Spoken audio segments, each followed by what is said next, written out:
Hi students, hello 9th standard students. आज हम मराठी का जो आपका लेसन बाकी था, बेटा मी ऐकतो आहे, ये लेसन आज हम पूरा करेंगे बच्चों। Good afternoon all of you. उनके सर जो म्यूज़िक के टीचर होते हैं वो शिरीष को ऑफ़र देते, मतलब बोलते हैं कि आपका जो प्रोग्राम है वो हम क्या करेंगे, कॉलेज मतलब विद्यालय के तरफ से आपका प्रोग्राम हम रखेंगे। तो उसका आनंद शिरीष से ज़्यादा उनके नाना को, मतलब उनके पिताजी को होता है। वो बोलते हैं, पिता पुत्र आले आणि प्रत्येक वेळी मिळणाऱ्या शिरीषच्या तरेवाईक उत्तराचे आश्चर्य करीत मी बसलो।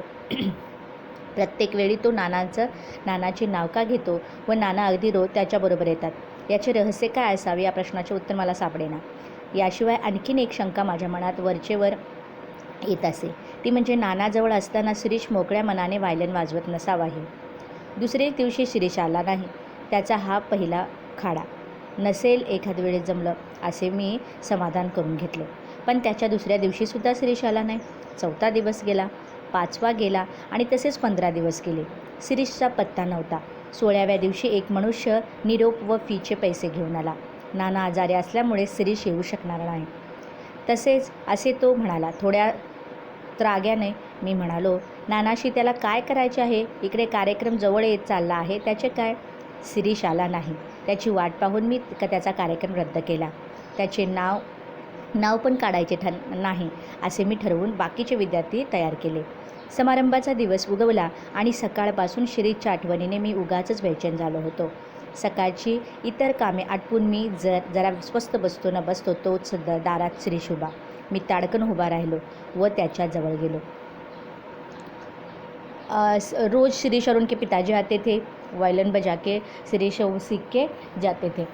उनके सर को, म्यूज़िक टीचर को लगता था कि उनके नाना मतलब उनके पिताजी हर रोज़ क्यों उनके साथ आते थे।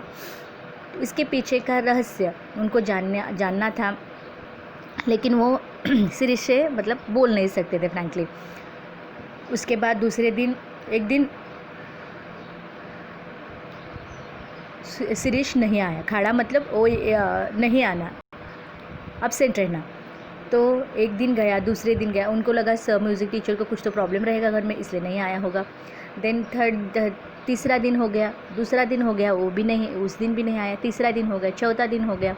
चौथे दिन में एक आदमी फीस और शिरीष का मैसेज लेके आया और बोलने लगे कि नाना की तबीयत ठीक नहीं थी, इसलिए शिरीष नहीं आएगा। इस बात पे उनको मतलब म्यूज़िक टीचर को बहुत गुस्सा आया और उन्होंने कहा कि अभी इसके पीछे मैं नहीं लगूंगा, दूसरे विद्यार्थियों को मैं तैयार करूंगा, मैं तो प्रोग्राम की तैयारी कर रहा और ये ऐसा कर रहा है, नाना की क्या ज़रूरत है इसको, मतलब म्यूज़िक के लिए, कार्यक्रम के लिए।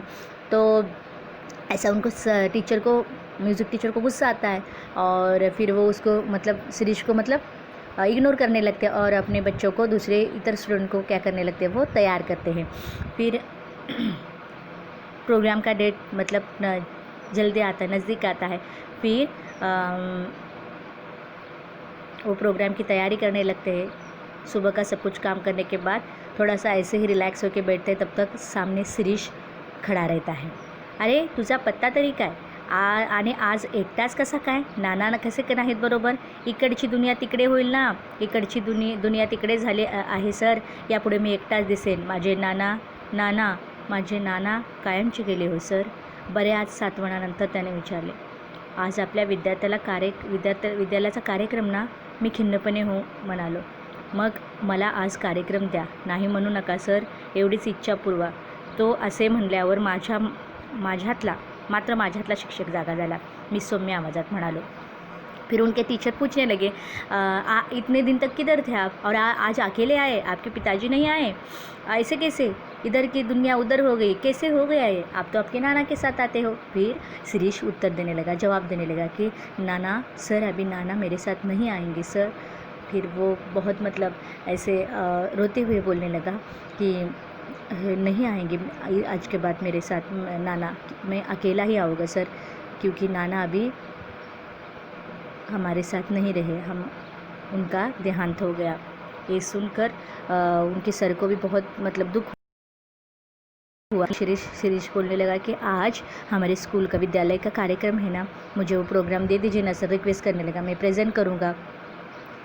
तभी उनके सर को मतलब उनको लगने लगा कि मेरे में से मतलब शिक्षक, देखिए बच्चों, टीचर्स कितने भी मतलब स्ट्रिक्टली होने के बावजूद भी बच्चे अगर रिक्वेस्ट करते हैं तो कन्विंस करते हैं बच्चों कि हम नेक्स्ट टाइम ऐसा नहीं करेंगे सर वगैरह। ऐसे बोलने के बाद टीचर जो रहते हैं वो काइंडली भी होते हैं, वो क्या करते हैं अपने स्टूडेंट को माफ़ करते हैं और एक मौका देते हैं सुधारने का। उस तरह ही उनके अंदर का टीचर शिक्षक जागा और उन्होंने शिरीष को मौका दिया।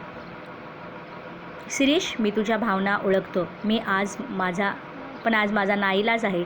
आजच्या या पहिल्या कार्यक्रमाचा आपल्या विद्यालयाची इबरत म्हणजे अब्रू इज्जत अवलंबून आहे. त्यातून तुझी 2 महिने गैरहजेरी लागलेली. तू सांग मी तुला कार्यक्रम कसा देऊ? फिर उनके शिक्षक बोलने लगे, शिरीष, मैं आपकी फीलिंग समझ सकता हूँ, लेकिन आप 2 महीने नहीं आए हो. आज मेरे विद्यालय का, मेरे स्कूल का मतलब महत्वपूर्ण इम्पॉर्टेंट डे है और आप 2 महीने नहीं आए और आपको इतना नॉलेज भी मतलब नहीं है उसके बारे में. मैं मेरे स्कूल की मतलब इज़्ज़त मतलब ऐसे मिट्टी में नहीं मिटा दूँगा. तो ऐसे बोलने लगे.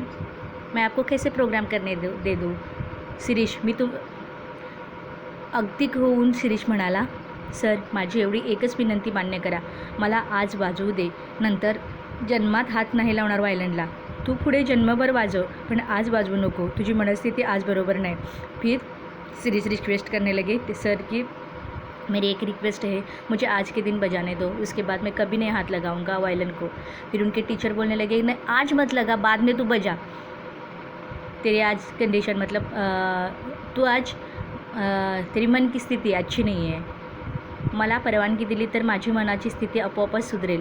शेवटी त्याचे दुःखित मन पुन्हा आणखीन कशाला दुखवा असा विचार करून मी त्याला परवानगी दिली. मात्र पहिला कार्यक्रम त्याचा ठेवावा असेच मी ठरवले. वो बोलने लगा, अगर मुझे आपने परमिशन दी सर, तो मैं मेरा जो मेरे मन की स्थिति है ना वो अच्छे से हो जाएगी, मैं स्टेबल हो जाऊंगा. तो उनके टीचर ने भी उसको मौका दिया और उन्होंने तय किया कि पहला प्रोग्राम इसका ही रखते हैं. त्याप्रमाणे मी परवानगी दिली आणि शिरीष वाजवू लागला. शिरीष कार्यक्रम करण्यात मुरलेल्या एखाद्या वादकाप्रमाणे वाजवत होता. इतके शिकला तरी कुठे याचाच मी विचार करत होतो. आणि त्यापेक्षाही मला मुख्य प्रश्न असा पडला होता की नवीन शिकायला लागलेला मुलगा इतके उत्कृष्ट वाजवतो तर जुने मुरलेले विद्यार्थी किती छान वाजवत असतील असेच बाहेरचे लोक म्हणत असणार. तेव्हा याच्यानंतर वाजवायला कुणाला बसवावे? टाळ्यांच्या कडकडाटाने मी भानावर आलो. शिरीष आत आला व त्याने माझ्या पायावर डोके ठेवले. मी त्याला उठवत विचारले, शिरीष, हा काय प्रकार आहे? तू माझ्याकडे न येता आणखीन कुठे शिकत होता? डोळे पुशीत शिरीष म्हणाला, सर, काय ही भलती शंका. मी तुम्हाला सर्व सविस्तर सांगतो. ज्या दिवशी मी तुमच्याकडे फी व चिठ्ठी पाठवली त्याच रात्री नाना मारले. मला धक्काच बसला. ज्याच्यासाठी शिकत होतो तेच गेल्यावर कशाला आता शिका, म्हणून मी वॉयलिनला हात लावायचं नाही असे ठरवले. शिरीष बोलने लगा. मतलब उनके सर जो थे उनको वो आश्चर्यचकित हो गए कि मैंने 2-3 महीने के पहले इनको सिखाया था और इतना अच्छा ही बजाने लगे. तो शिरीष को पूछने लगे सब जन, मतलब ये अभी से चालू किया था, इतना अच्छा बजाता है और उसके पहले जो बच्चे हैं वो कितना अच्छा बजाते होंगे. उनके मन में ऐसे विचार आए. फिर उन्होंने शिरीष को बोला कि 2 महीने पहले मैंने आपको मतलब 2 महीने पहले आपको मैंने सिखाया था, इतना भी आप सीखे नहीं थे, फिर भी इतना अच्छा कैसे बजाते हो आप? किधर और ट्यूशन लगाए थे क्या? तो बोलने लगी शिरीष, नहीं सर, जिस दिन मैंने आपको चिट्ठी और फीस दिए थे उसी रात को मेरे पिताजी नाना जी ऑफ हो गए और मैं उसके बाद मैंने तय किया कि मैं वायलिन को हाथ नहीं लगाऊंगा. तुम्हाला कदाचित माहीत असेल की नसेलही, माझे नाना एकेकाळी उत्कृष्ट गवई होते, पण त्यांना एकदा कसलासा जबर अपघात झाला व त्यात अपघातात ते ठार बहिरे झाले. त्यांना काही ऐकू येत नसे. ओठांच्या हालचालीवरून त्यांनी काही शब्द समजत. बहिरेपणाची इतर गैरसोयीपेक्षा संगीत सेवा अंतरली याचाच नानांना धक्का बसला. शेवटी त्यांनी मला काहीतरी वाद्य शिकवण्यासाठी उपयुक्त केले. कोणीतरी संगीतशास्त्रासाठी सतत धडपड करत असल्याचे पाहण्यातच त्यांना अमाप सौख्य मिळत होते. म्हणूनच तरी रोज माझ्याबरोबर इथे येत होते. पण त्यांना काहीच येत नव्हतं. त्यामुळे मला वारंवार खेद व्हायचा की मी वाजवण्यात कितीही प्रगती व कौशल्य दाखवले तरी नाना काही ते ऐकू शकत नाहीत. या विचाराने मला नानांसमोर मोकळेपणा वाटत नव्हता. मतलब वो कह रहे थे, शिरीष बोल रहे थे कि आपको पता है क्या? नहीं, मुझे पता नहीं सर, लेकिन एक मतलब पहले मेरे पिताजी बहुत अच्छे सिंगर थे और उनको कुछ तो बीमारी हो गई और उनको एक एक्सीडेंट हो गया, उसमें ही वो मतलब बहरे हो गए, मतलब उनको कुछ सुनाई नहीं दिया। और उसके बाद वो कुछ भी तभी से कुछ नहीं सुनते थे, लेकिन मेरे साथ आते थे। उनको लगता संगीत के प्रति उनको उनके मन में प्यार था, बहुत इज्जत थी, इसलिए वो मेरे साथ आते थे और उन्हीं के लिए मैं ये बजाता था। लेकिन मन में एक शंका भी थी, मन में एक दुख था कि मेरे पिताजी, मैं कितना भी अच्छा वायलिन बजाऊँ, मेरे पिताजी वो सुनने वाले नहीं थे, इसलिए मैं फ्रँकली ऐसा इधर बजाता नाही था सर. ज्या दिवशी नाना गेले त्याच दिवशी मी ठरवलं संगीत बंद. पण दुसऱ्याच क्षणी मनात विचार आला की माझे नाना तेव्हा वादन ऐकू शकत नव्हते, पण आता माझ्याच शेजारी बसून नक्की ऐकत आहेत. या विचारसरशी लोकांच्या निंदेकडे लक्ष न देता मी त्याच दिवसापासून व्हायोलिन वाजवायला सुरुवात केली. आज सकाळपर्यंत मी कुठे बाहेर पडलो नव्हतो. 24 तास एकच उद्योग, एकच ध्यास. मी सराव करू लागलो. म्हणजे मला भास व्हायचा की पुढच्या ताना व सूर मला नानाच सांगत आहेत. तबल्याचा ठेका त्यांनीच धरला आहे व तंबोऱ्याच्या तारावर पण त्यांचीच बोटे फिरत आहेत. आज कार्यक्रमाच्या सुरुवातीला एवढे लोक पाहून मी गडबडून गेलो होतो, पण डोळे मिटून घेताच नानांची मूर्ती डोळ्यासमोर आली. ते म्हणाले, बेटा वाजव, मी ऐकतो आहे. मला जोर चढला. माझ्या डोळ्यासमोर प्रेक्षक नव्हते, थिएटर नव्हतं, कुणी नव्हतं. होते फक्त माझे नाना, मी आणि सूर. शिरीष गप्प बसला आणि मी काहीच बोलू शकत नव्हतो. बहुत ही अच्छी स्टोरी है बच्चों, मतलब एक मन को भावित करने वाला एक ये सीन है. मतलब पिताजी एक उनकी जो फीलिंग्स रहती है वो बच्चे भी समझ के लेना बहुत इम्पोर्टेंट रहता है ये जो फीलिंग्स होती है. तो शिरीष कहने लगा कि मतलब जिस दिन मेरे पिताजी नाना जी एक्सपायर हो गए, उसी दिन मैंने संगीत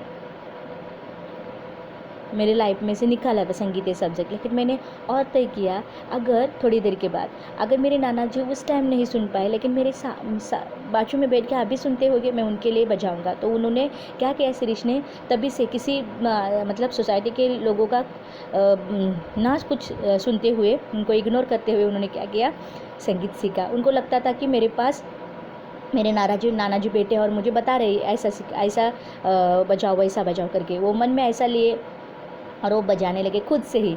और वो बोलने लगे, मैं एक प्रोग्राम में जब मैं थिएटर में एंट्री किया सर, तब मुझे थोड़ा सा सब प्रेक्षक ऑडियंस को देख के मुझे थोड़ा सा घबराहट हुई, लेकिन मैंने आंखें बंद की और मेरे नाना मेरे सामने आए और बोलने लगे, बेटा तू बजा, मैं सुन रहा हूँ, मैं हूँ तेरे साथ, मैं सुन रहा हूँ, आप बजाओ. तब मेरे मन में और मुझे कॉन्फिडेंस आया, मुझे एक विश्वास आया कि मैं ये सब कुछ कर सकता हूँ. और मैंने मतलब मेरे सामने खाली मेरे नाना ही दिख रहे थे. मुझे थिएटर या ऑडियंस मुझे क्या बोलेंगे ये नहीं. तो मैं जब मेरे आंखें बंद करने के बाद मेरे नाना मेरे सामने और ये मुझे एक विश्वास दिलाया कि मैं ये कर सकता हूँ, तो मुझे एक कॉन्फिडेंस आया और मैंने मतलब ऐसा बजाया सर. ये सुन के उनके टीचर भी, मतलब ये कहानी सुन के उनके म्यूज़िक टीचर भी बहुत, मतलब उनको बहुत दुख भी हो गया और आश्चर्य भी हो गया कि ये कैसे पॉसिबल हो सकता है. सच में बच्चों, अगर आपके मन में इच्छा होगी तो इच्छा शक्ति होगी, वो अच्छी रहेगी, मतलब कुछ करने की इच्छा होगी तो आप बराबर अपने काम में सफल हो जाओगे. और आपके माँ बाप की इच्छा तो रहती है कि आप अच्छे काम करो, अच्छा पढ़ाई करो, अच्छे पोस्ट पे जाओ, अच्छा नाम कमाओ, अपने समाज का, अपने भारत देश का, पूरी दुनिया में एक अच्छा इंसान बन के अपना नाम, अपने स्कूल का, अपने माँ बाप का, सबका नाम रोशन करो. और ये सब कब हो सकता है, जब आप अच्छी पढ़ाई, अच्छे विचार आचरण में लाओगे तभी बच्चों. और देखिए बच्चों, ये जो लेसन्स रहते हैं, हिंदी के हो जाए, इंग्लिश के हो जाए, मराठी के हो जाए, चाहे हिस्ट्री के, अदर सब्जेक्ट के भी, बहुत अच्छा आपको मैसेज मिलता है हर एक लेसन में से. आपको क्या करना है, वो खाली किताबी ज्ञान इधर तक ही आपको नहीं रखना है बच्चों. उसको आपको अपने आचरण में सारे विचार, उनके जो संदेश रहते हैं, जो लेखक लिखते हैं आपके लिए, वो आपको अपने स्वभाव में लाना है, आपके आचरण में वो सब कुछ लाना है. क्योंकि मानवीय स्वभाव अलग रहता है बच्चों, वो तुरंत मतलब ऐसे चेंज हो जाता है. लेकिन देखिए, जो अच्छे लोग होते हैं उनके अच्छाई मतलब वो अपनी अच्छाई ऐसे ही कंटिन्यू रखने के लिए बहुत कोशिश करते हैं, वो अच्छे ही रहते हैं क्योंकि उनके इर्द गिर्द बुरे विचार आते ही नहीं, क्योंकि खुद ही वो तय करते हैं कि मैं अच्छा हो और अच्छा ऐसा ही रहूँगा। आप लोग ऐसे ही रहो बच्चों, और अपनी कामयाबी आपको हासिल करनी है तो आपके अंदर इच्छा शक्ति होनी चाहिए कुछ करने की, कुछ पाने की। अगर आपकी इच्छा शक्ति अच्छी हो जाए तो आपके लिए आसमान भी मतलब आसमान में भी जाना बहुत आसान लाइक दैट हो सकता है। और फिर कुछ प्रसंग या तो कुछ काम आपके लिए कठिन नहीं है बच्चों। तो 9th स्टैंडर्ड है आपका, और ऐसी कंडीशन भी है कोरोना की वजह से बच्चों। मैं तो बोल रही हूँ सारी टीचर्स अपना काम कर रही है, आप लोगों को भी हर एक लेक्चर अच्छे से अटेंड कीजिए, सुनिए। जो भी लेक्चर रहता है टीचर इतना मेहनत करके आपको वीडियो सेंड करती है, आप इग्नोर मत कीजिए। जो भी फुटेज देना है आपको वो दे दीजिए टाइम पे सारे स्टूडेंट को। मेरी रिक्वेस्ट है कि आपको जो भी होमवर्क दिया जाता है वो कीजिए, क्योंकि अभी पॉसिबल नहीं है बच्चों। अभी कंडीशन कोरोना की वजह से इतनी क्रिटिकल हो गई है, तो आपको हम इतना कोऑपरेट कर रहे हैं, आपको भी करना है कि नहीं। तो आपको जो भी क्यूरीज रहेगी, नहीं समझ में आता है, हमें भी पूछिए। वॉइस मैसेज कर सकते हो या तो आप डायरेक्टली रिटर्न मैसेज कर सकते हो। जो नहीं समझ में आता वर्ड्स जो भी है आप समझ के ले लीजिए। 10th का फर्स्ट स्टेप 9th है बच्चों, आप अच्छे से अभी बेस कीजिए अपना और प्रैक्टिस कीजिए। आपके पास अभी बहुत टाइम है, बहुत, तो आप उसका फ़ायदा उठाइए। आपको अभी गए साल हुआ 9th के मतलब पोस्टपोन हो गए, मतलब वो पास हो गए, प्रमोटेड हो गए, सॉरी। लेकिन इस साल ऐसे बार बार नहीं होगा। एजुकेशन डिपार्टमेंट बहुत स्ट्रिक्टली होते हैं बच्चों, और आपको क्या करना है, आपको अपनी तरफ से अच्छा ही प्रूव करना है, मतलब ये फुटेज देना है, आउटपुट देना है। हमें पता है आप लोग बहुत ही अच्छे होनहार स्टूडेंट्स हो और होशियार हो, और ये अपनी होशियारी ऐसे ही बरकरार रखिए और पढ़ाई कीजिए। Best of luck. और उसके साथ साथ रीडिंग कीजिए। मराठी लैंग्वेज इतनी भी टफ नहीं है बच्चों। आप लोग हर दिन जो पढ़ाया जाता है उसको खुद से लेसन रीड करोगे, मतलब अपनी भाषा में। टिपिकल थोड़ा बहुत है क्योंकि अदर लैंग्वेज है, मतलब हिंदी, सॉरी मराठी, तो थोड़ा बहुत हो जाएगा, लेकिन कठिन तो कुछ नहीं होता है। Everything is possible. तो आप लोग कोशिश कीजिए, और ये बहुत ही अच्छा लेसन है। क्वेश्चन आंसर भी अपनी भाषा में लिखने का कोशिश कीजिए, और ये लेसन भी आपको समझ में आया होगा। और इसके बाद आपको ग्रामर का सिखाऊंगी मैं, अलंकार। ग्रामर भी बहुत इम्पॉर्टेंट है, ये भी बहुत इम्पॉर्टेंट है हर एक लेसन। अगर आपको अच्छे से पैसेज की तरह, मतलब पैसेज में आएगा जो भी सिखाया है, आपको बराबर आंसर लिखने के लिए आएगा। ओके बच्चों, थैंक यू।